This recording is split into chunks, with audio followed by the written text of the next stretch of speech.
Reflection of the Holy Eyes। नेत्रहीन के लिए दिव्य दृष्टि, दृष्टि जो अंतर्मन के दृश्य दिखाए, सैर कराए। प्रस्तुति दिव्यांग सेवा ब्रह्मा कुमारी, माउंट आबू, राजस्थान।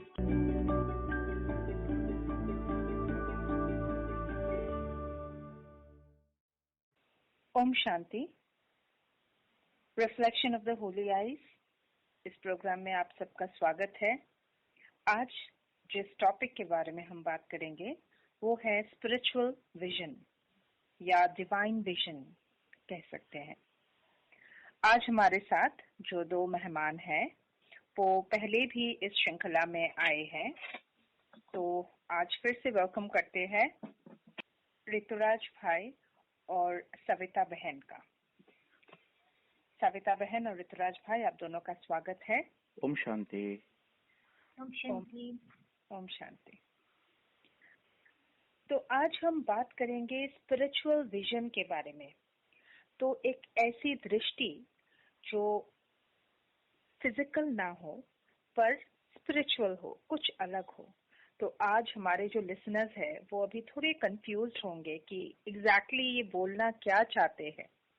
तो आज के जितने भी हम क्वेश्चंस लेंगे उन क्वेश्चंस और आंसर्स के थ्रू आप सबको पता चल जाएगा कि ये एक अलग ही दृष्टि के बारे में हम बात कर रहे हैं, जिससे बहुत ज्यादा सुकून की अनुभूति हो सकती है।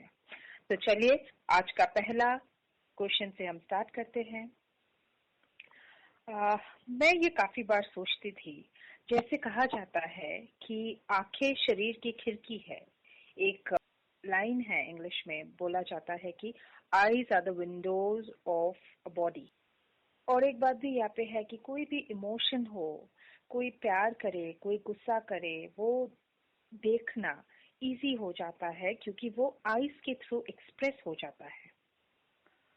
आंखों के ऊपर तो बहुत सारे टाइटल्स भी दिया जाता है ब्यूटी कॉन्टेस्ट वगैरह में, जैसे miss beautiful eyes, green eyes, blue eyes etcetera. तो मैं आप दोनों से पूछना चाहती थी कि ये दिव्यांग भाई बहनों के लिए उनके शरीर की खिड़की क्या होगी। सविता बहन, मैं आपसे शुरू करना चाहूंगी, आपकी राय जानना चाहूंगी इस पे। जी, जैसे हर इंसान के शरीर में 5 कर्मेंद्रियां होती हैं: आंख, नाक, मुख, कान और हमारा स्पर्श करने की जो शक्ति है। ये जैसे कि हमारे 5 गेट्स हैं। ये सभी के थ्रू जो भी इंफॉर्मेशन हम अंदर जाती है, इसको फिर ऑपरेट करने के लिए हर इंसान के पास 3 और भी सटल, कहें सूक्ष्म कर्मेंद्रियां होती है, जिसको कहते हैं मन, बुद्धि और संस्कार। हम इन्हीं 5 कर्मेंद्रियों के द्वारा अपने सारे इमोशंस बाहर एक्सप्रेस करते हैं, तो बाहर की पूरी दुनिया को भी हम महसूस कर सकते हैं। आँखें जो है हमारी, डेफिनेटली वो खिड़की जैसी ही है, क्योंकि इसके थ्रू हम बाहर देखते हैं और सारी अपनी इमोशंस भी हम इसी के द्वारा, मेजरली इसके द्वारा हम रिफ्लेक्ट करते हैं। लेकिन इन सबको भी हम सभी पहले बुद्धि से अनुभव करते हैं। जैसे नॉर्मल लोगों की तरह ही जो दिव्यांग भाई बहनें हैं, उनके पास भी ये 5 कर्मेंद्रियां हैं और मन, बुद्धि, संस्कार भी हैं। लेकिन जो नेत्रहीन दृष्टिबाधित भाई बहनें हैं, उनकी जो खिड़की है, स्थूल आंखें जो हैं, वो काम ना कर पाने की वजह से उनकी जो बाकी कर्मेंद्रियां हैं, जैसे सुनने की शक्ति और स्पर्श करने की शक्ति, ये बहुत ही ज्यादा होती है। और इसके साथ ही उनकी जो बुद्धि की शक्ति है, ये बहुत ही शार्प काम कर सकती है, क्योंकि बुद्धि को नेत्र कहा गया है। मन की आंख, बुद्धि के आंख ही इनके लिए खिड़की का काम करती है, क्योंकि वो जो भी सब कुछ महसूस करते हैं अपनी बुद्धि की आंख से ही महसूस करती है। इसी को ही हम बुद्धि का नेत्र कहते हैं और यही इनके लिए खिड़की काम करती है। जी जरूर। तो हमने आपकी राय ली इसमें। अभी रितु भाई, आप क्या बोलना चाहोगे इस पे? जी हाँ, भले ही हम लोग का आंखों का दृष्टि नहीं है, ये तो है कमी है हमारे लिए। तो उस कमी के सामना करने के लिए, उस कमी के खिलाफ हम लड़ने के लिए तो कुछ ना कुछ तो तरीका तो निकलना ही होता है। तो ये तरीका हम लोग का होता है मन की दृष्टि, जिसको हम थर्ड आई भी कहते हैं। इस मन की दृष्टि से हम सब चीजों को महसूस कर पाते हैं। जैसे आप अभी बोला, इस सुंदरता, तो हम इस जो दुनिया है ना, इस दुनिया का जो सुंदरता है ना, हमारा एक प्योर मन की दृष्टि से हम हर चीजों को हम अच्छी तरह से महसूस कर पाते हैं और हम फील करते हैं हर चीजों को हमारा थर्ड आई से। तो यही हम लोग का, मेरे कहना है कि ये हम लोग का खिड़की है। एब्सोल्युटली। तो आप दोनों ने एक अलग चक्षु या नेत्र की बात की है। वो हमारे पास आता कहाँ से है? मतलब एक जब आप लोग बात कर रहे थे तो मुझे ये जो स्ट्राइक हुआ, ये थॉट कि वो दिव्य नेत्र या थर्ड आई जो भी आपने कहा, वो हमारे पास आता कहाँ से है? सविता बहन, पहले मैं आपसे पूछना चाहूंगी। जी, वैसे बुद्धि का नेत्र तो सभी के पास होता ही है। बस हम अपने बुद्धि के नेत्र के द्वारा ही देखते हैं, महसूस कर सकते हैं। लेकिन ये डिपेंड करता है कि ये बुद्धि का नेत्र किससे कितने परसेंटेज से वर्क करता है। जैसे कि ये एक मशीनरी है, जैसे दुनिया में कोई मशीन होती है, उसको अगर मेंटेन किया जाता है तो वो बहुत अच्छे से काम करती है। इसी तरह से ये बुद्धि भी एक यंत्र की तरह है, मशीनरी की तरह है। अगर इसको थोड़ी सी फोकस किया जाए इसके ऊपर, तो ये बहुत अच्छे से काम कर सकती है। तो चलिए, अगर हम थोड़ी स्पिरिचुअलिटी की जो भी थोड़ा प्रैक्टिस करते हैं जी, स्पिरिचुअलिटी हमें इस मदद करती है इस बुद्धि के यंत्र को बहुत ही ज्यादा शार्प करने के लिए। जो भी हमें स्पिरिचुअल नॉलेज मिलती है या मेडिटेशन के थ्रू, ये बुद्धि का यंत्र, इसकी कार्य करने की क्षमता बहुत ही ज्यादा बढ़ जाती है तो सभी के पास। लेकिन जितनी ज्यादा हमारे अंदर स्पिरिचुअल पावर काम करती है, ये बुद्धि उतनी ही ज्यादा काम करने की क्षमता इसकी बहुत ज्यादा बढ़ जाती है, और जिसके थ्रू हमारी महसूस करने की शक्ति बहुत ही बढ़ जाती है। जी जी, बहुत सही। ओके रितु, आपको क्या लगता है कि सविता बहन ने जो कहा आप उसी पे एग्री करते हो? हाँ हाँ, बिल्कुल। एक्चुअली मेरा वो भी कहना है कि मैं तो बाय बात ही देख नहीं सकता। तो जब मैं चीजों को समझने लगा, धीरे धीरे जब बड़े होने लगा मैं, तब मैं मेरा मन से सब चीजों को ऐसे देखने के लिए कोशिश की थी। अभी भी कर रहा हूँ। हर चीज को अपनी मन से, जैसे दृष्टिमान लोग आंखों से देखते हैं, ऐसे हम चीजों को, हमारा जो थर्ड आई है, क्योंकि थर्ड आई तो सबके पास ही होते हैं, सब तो देखते हैं। हम जब आंखें बंद करते हैं ना, तब तो हम थर्ड आई से बहुत कुछ, अगर कोशिश करते, बहुत कुछ चीजें हम महसूस कर सकते हैं। तो मेरा मन को एक जगह पे फोकस करने लगा मैंने, और इधर उधर की मन को मैं एक जगह पे रख के एक चीजों को मैं फोकस करने लगा। उसके बाद मैं अभी भी कर रहा हूँ कि चीजों को एक अच्छी तरह से समझ सकूं, मैं मन से मैं फील कर सकूं। अगर आप मुझे ये पूछेंगे तो ये कलर क्या है, ये कलर क्या है, वो मुझे बिल्कुल नहीं पता है, क्योंकि मैं देख नहीं सकता। लेकिन मुझे एक चीज तो बिल्कुल महसूस होता है कि जो एक वाइट, एक लाइट मुझे अंदर से महसूस होता है कि बहुत ब्राइट है, बहुत प्योर है, वाइट है, ऐसे करके मुझे महसूस होता है। और वे प्योरिटी लेके, ये लाइट लेके मैं इस मन से हर चीजों को मैं मेरा दिव्य दृष्टि से, प्योर दृष्टि से देखता हूँ।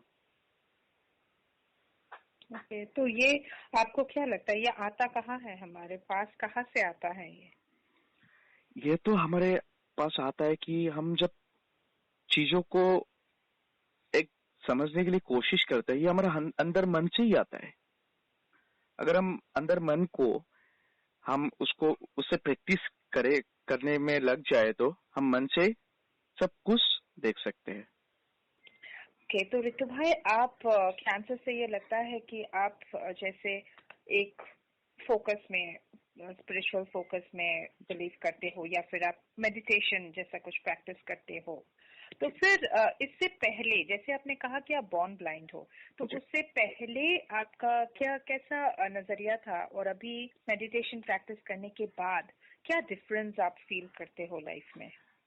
जी, मैं एक्चुअली मेरा घर में तो मैं अकेले ही ब्लाइंड हूँ। ओके। जब मैं चीजों को समझने लगा, पहले मेडिटेशन स्पिरिचुअल नॉलेज लेने से पहले, अगर मेरा घर के लोग कुछ करता है तो मुझे भी मन करता है कि काश मैं ये कर पाता। जो भैया गाड़ी चलाता है, मुझे भी ये बहुत ज्यादा शौक है। मुझे तब ऐसा लगता है अगर काश मैं गाड़ी चला पाता। ऐसा बहुत सारी इच्छाएं थी मेरे। जब मैं स्पिरिचुअल नॉलेज लेने के बाद मेरे मन में एक बहुत बड़े चेंजेस आई, वो है एक्सेप्ट करना अपने आप को। जब मैं एक्सेप्ट करना सीखा तो मुझे ये लगा कि मैं जैसे हूँ, जहाँ हूँ, उधर ही मैं बेस्ट हूँ। तो इस परिस्थितियों को लेके मुझे आगे बढ़ना है। मेरा वो जो आंखों का दृष्टि मुझे मेरा नहीं है, तो इसको लेके मुझे आगे बढ़ना है, एक सक्सेसफुल आदमी बनना है मुझे। तो तब मेरा धीरे धीरे क्वेश्चंस जो थी पहले मन में, तो वो अपने आप एक पॉजिटिव रूप लेने लगा। तो उसके बाद मैं सीखा कि उसके साथ मैं आगे बढ़ूं और स्पिरिचुअल नॉलेज लेके मैं आगे बढ़ूं। राइट, ये बात मुझे बहुत अच्छा लगा कि आप जैसे हो, जो भी हो, खुद को बस वैसे ही एक्सेप्ट करो और आगे बढ़ो। ये बहुत ज्यादा पावरफुल है। जी। राइट। तो सविता बहन, आप दोनों से बात करके ऐसा लग रहा है जैसे आपके पास वो दिव्य नेत्र ऑलरेडी है, पर हमारे ऐसे दिव्यांग भाई बहन जिनके पास ये नहीं है, वो क्या करे, उनके लिए क्या क्या चाहे? जी, वैसे हम देखते हैं कि जो नॉर्मल लोग हैं उनसे मुकाबले जो हमारे दिव्यांग भाई बहन हैं उनकी बुद्धि भी बहुत अच्छे से साथ काम करती है, क्योंकि उनकी हम देखते हैं समाज में ऐसे बहुत ही दिव्यांग भाई बहन हैं जो आज बहुत ही जिम्मेवार पदों पर हैं, पोस्ट पे हैं, जो अपनी जॉब को बहुत अच्छे से कर रहे हैं, बहुत ही बड़े बड़े सिंगर्स हैं, म्यूजिशियंस हैं, भले ना देख पाए लेकिन अपनी जिम्मेवारियों को इतनी अच्छे से वो निभा सकते हैं। तो वो अपनी बुद्धि के नेत्र को इतनी अच्छे से यूज कर पाते हैं, क्योंकि इनके लिए एक फायदा ये है कि ये सत्य है कि आज की दुनिया में जितनी अच्छाई है उतनी खराबी भी है, गंदगी भी है। तो ये ज्यादा से ज्यादा ये दुनिया की जो गंदगी है हमारी आंखों की तरफ से ही हमारे बुद्धि को पहुंचती है, और जितनी ज्यादा नेगेटिव इंफॉर्मेशन हमारे अंदर जाती है हमारी बुद्धि की काम करने की क्षमता भी कम हो जाती है। इसलिए जो दृष्टिवादी भाई बहने हैं इनके लिए अच्छा ये है कि इनकी आंखों की ओर से ये गंदगी अंदर गई नहीं है। Of course. तो इसलिए इनके लिए फायदा तो बहुत है, लेकिन अगर ये थोड़ा और स्पिरिचुअल प्रैक्टिस करते हैं, क्योंकि बुद्धि का नेत्र सभी के पास है, स्पिरिचुअलिटी पे हम इतना फोकस क्यों कर रहे हैं कि जब स्पिरिचुअल नॉलेज अंदर जाती है तो अंदर की जो स्पिरिट है वो जाग जाती है, जो सिर्फ बुद्धि है वो दिव्य बुद्धि बन जाती है, दिव्य दृष्टि बन जाती है। तो वो नॉर्मल बुद्धि के रूप में यहाँ तक नहीं रहती है। करना ये है कि जैसे हम शरीर को तंदुरुस्त रखने के लिए क्या करते हैं, एक्सरसाइजेस करते हैं, इसकी सफाई करते हैं, इसको अच्छा न्यूट्रिशन फूड सप्लीमेंट खाने को देते हैं और कुछ परहेज करते हैं जो इसके लिए हानिकारक है उसे हम ना लें शरीर के लिए। इसी तरह से अगर बुद्धि को भी हम अगर शक्तिशाली बनाना चाहें तो पहले तो एक्सरसाइज चाहिए। इसको दल बुद्धि बन जाएगी, नहीं तो जम जाएगी, एक ही जगह पर रहे।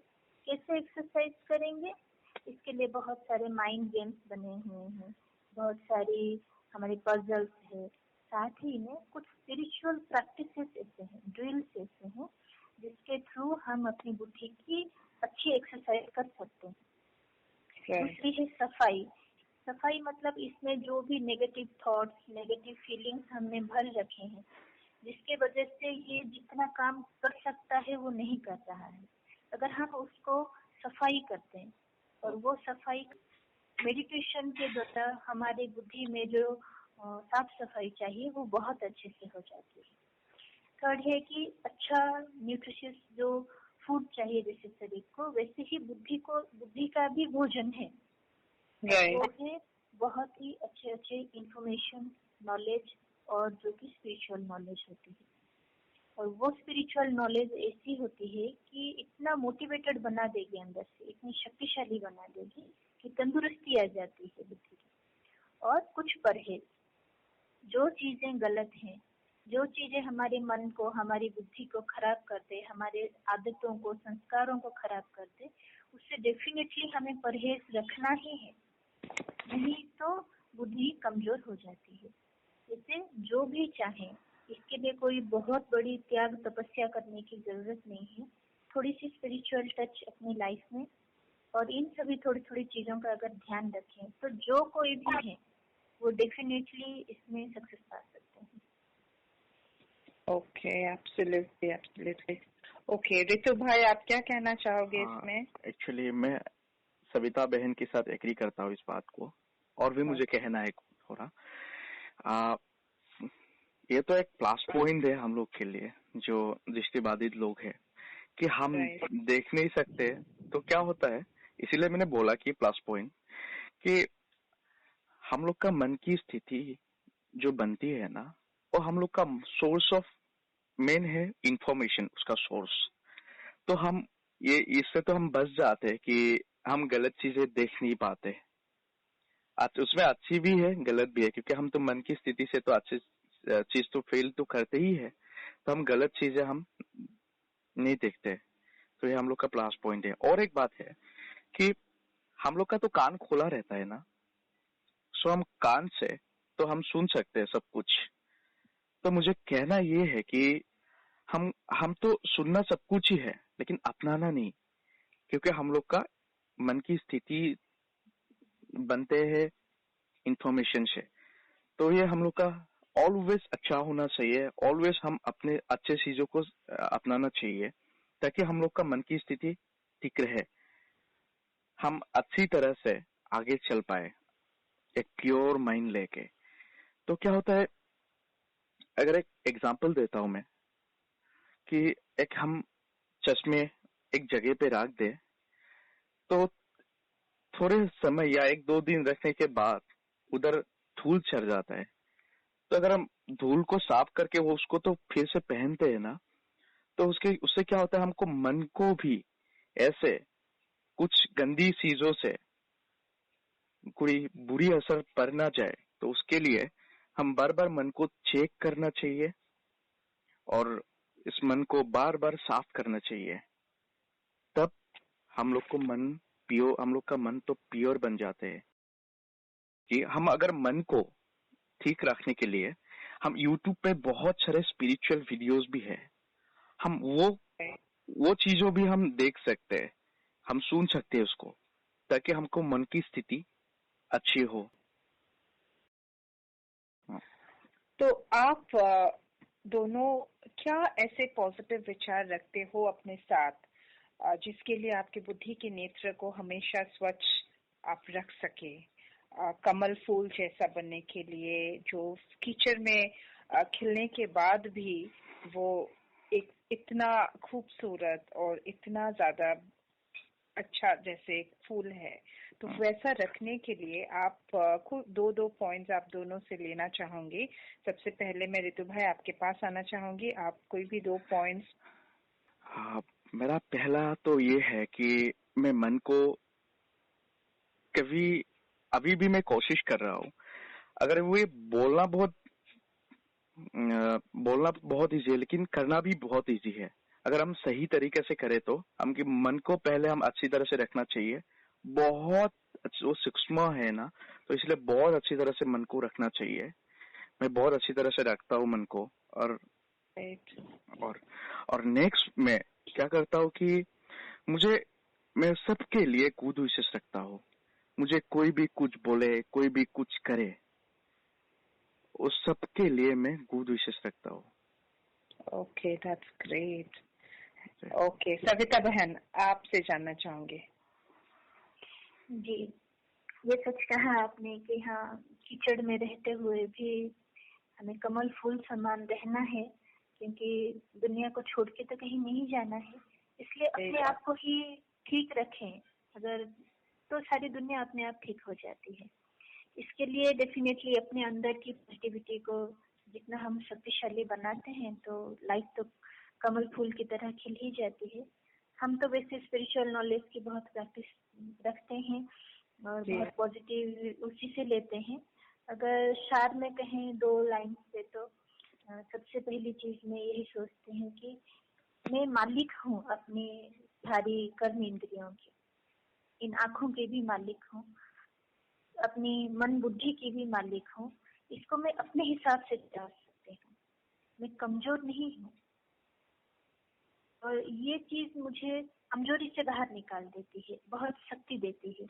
दूसरा ये है कि दुनिया, ये तो अपने लिए हम अच्छा रखते हैं, दुनिया के लिए भी हम यही सोचते हैं कि अभी भी मैं इस दुनिया के लिए बहुत कुछ कर सकती हूँ, मैं स्पेशल हूँ। कमी कमजोरी सोच के नहीं बैठते हैं। आज भी मैं इस दुनिया के लिए बहुत कुछ अच्छा सोच सकती हूँ, बहुत कुछ अच्छा कर सकती हूँ। इससे ये 2 अंडरलाइन मोटिवेटिव लाइंस मैं अपने साथ हमेशा ही रखती हूँ कि मैं खुद भी बहुत शक्तिशाली हूँ, बहुत स्पेशल हूँ और मैं दुनिया के लिए बहुत कुछ कर सकती हूँ और मैं कमजोर नहीं हूँ कभी भी। बहुत सही, बहुत सही। तो आप दोनों से ऐसे स्पिरिचुअल विजन के बारे में सुन के उसका जानकारी मिला हम सबको, और उससे मैं समझती हूँ कि हमारे सारे सुनने वाले भाई बहनों को भी अभी साफ नजर आएगा कि ये बुद्धि की नेत्र है क्या और इसकी शक्ति क्या है, हम कहाँ इसको इस्तेमाल कर सकते हैं अपने जीवन में, और उससे हम किस तरीके की अनुभूति कर सकते हैं पॉजिटिविटी के साथ। आज आप सबको पता चला कि मन बुद्धि को शुद्ध रखना कितना इम्पोर्टेंट है और उसको हम कैसे शुद्ध रख सकते हैं और उसको शुद्ध रखने से क्या लाभ हो सकता है वो हमने देखा, सुना, और मेडिटेशन से वो हो सकता है, ये हमने आज इन दोनों से जाना, और मेडिटेशन की वजह से इन दोनों की लाइफ में क्या डिफरेंस आए हैं वो भी हमने देखा। आशा करती हूँ आप सभी को बहुत ज्यादा अच्छा लगा होगा ये सुन के, आप सभी प्रेरित हुए होंगे आज के इस एपिसोड से। अगर आपके पास कोई भी क्वेश्चंस हो इसके रिलेटेड जो आप हमसे पूछना चाहते हैं तो आप नीचे के कमेंट सेक्शन में अपना क्वेश्चंस डाल सकते हैं, और आशा करते हैं कि इससे आपकी जिंदगी में थोड़ा सा होने से भी परिवर्तन आएगा for the positive side. Thank you, आप दोनों को बहुत बहुत धन्यवाद कि आप दोनों ने अपना वक्त दिया, और सभी लिसनर्स का भी बहुत बहुत शुक्रिया। ओम शांति।